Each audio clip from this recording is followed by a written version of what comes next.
हिंदू धर्म में पितृपक्ष, जिसे श्राद्ध पक्ष भी कहते हैं, एक अत्यंत महत्वपूर्ण और पवित्र अवधि है। ये 16 दिनों का ऐसा काल होता है जब कोई अपने दिवंगत पूर्वजों के प्रति श्रद्धा, सम्मान और कृतज्ञता व्यक्त करते हैं। इस पूरे पक्ष का सबसे महत्वपूर्ण और अंतिम दिन सर्वपितृ अमावस्या है। यह दिन न केवल पितृपक्ष का समापन करता है, बल्कि यह उन सभी पितरों को श्रद्धांजलि देने का एक अनमोल अवसर भी प्रदान करता है जिनका श्राद्ध उनकी तिथि पर नहीं हो पाया या उनके जातक को उनकी तिथि का पता नहीं होता है। यह मान्यता है कि सर्वपितृ अमावस्या के दिन सभी पितृ धरती पर आते हैं और अपने वंशजों द्वारा श्राद्ध और तर्पण से संतुष्ट होकर उन्हें सुख समृद्धि का आशीर्वाद देते हैं। सर्वपितृ अमावस्या की यह तिथि अश्विन मास की कृष्ण पक्ष की अमावस्या तिथि को पड़ती है। सर्वपितृ अमावस्या को महालय अमावस्या के नाम से भी जाना जाता है। सर्वपितृ अमावस्या तिथि 20 सितंबर की मध्य रात्रि 12:16 पर आरंभ होगी। इस तिथि का समापन 21 सितंबर की मध्य रात्रि 1:23 पर होगा। उदय तिथि के आधार पर सर्वपितृ अमावस्या 21 सितंबर को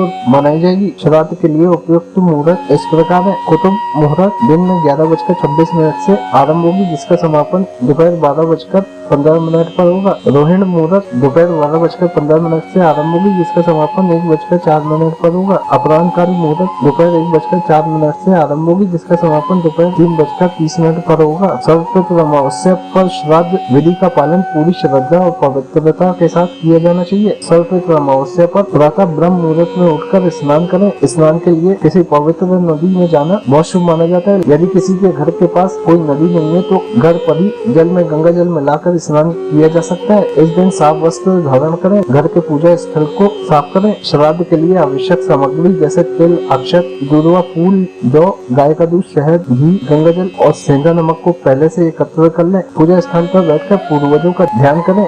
हाथ में जल, तिल और फूल लेकर तर्पण करें। यह क्रिया पितरों को जल अर्पित करने के लिए होती है। इस दिन आटे, चावल या जौ को दूध, शहद और घी के साथ मिलाकर पिंड बनाएं। इन पिंडों को पितरों के प्रतीक के रूप में माना जाता है। इन्हें एक एक करके अर्पित करें। श्राद्ध कर्म में ब्राह्मणों को भोजन कराना एक अत्यंत महत्वपूर्ण अंग है। ये माना जाता है कि ब्राह्मणों को भोजन कराने से पितरों को भोजन प्राप्त होता है। 1 या 3 ब्राह्मणों को भोजन के लिए आमंत्रित करें। भोजन में पूरी, खीर, कचौड़ी, दाल, सब्जी और मिठाई जैसी सात्विक वस्तुएं शामिल करें। भोजन कराने के पश्चात ब्राह्मणों को दक्षिणा और वस्त्र भेंट करें। शास्त्रों के अनुसार कौवे को पितरों का प्रतीक माना जाता है। ब्राह्मणों को भोजन कराने से पहले उसी भोजन का एक हिस्सा कौवे, गाय और कुत्ते को खिलाएं। सर्वपितृ अमावस्या पर श्राद्ध करने से कई लाभ प्राप्त होते हैं। सर्वपितृ अमावस्या पर श्राद्ध कर्म करने से पितृ प्रसन्न होते हैं और अपने वंशजों को पितृ दोष से मुक्ति देते हैं। पितरों के आशीर्वाद से व्यक्ति के जीवन में सुख, समृद्धि और शांति आती है। आर्थिक समस्याएं दूर होती है। धन धान की वृद्धि होती है। श्राद्ध करने से परिवार में कलह और अशांति दूर होती है। सदस्यों के बीच प्रेम और सद्भाव बढ़ता है। पितरों के आशीर्वाद से परिवार के सदस्यों का स्वास्थ्य अच्छा रहता है और उन्हें लंबी आयु प्राप्त होती है।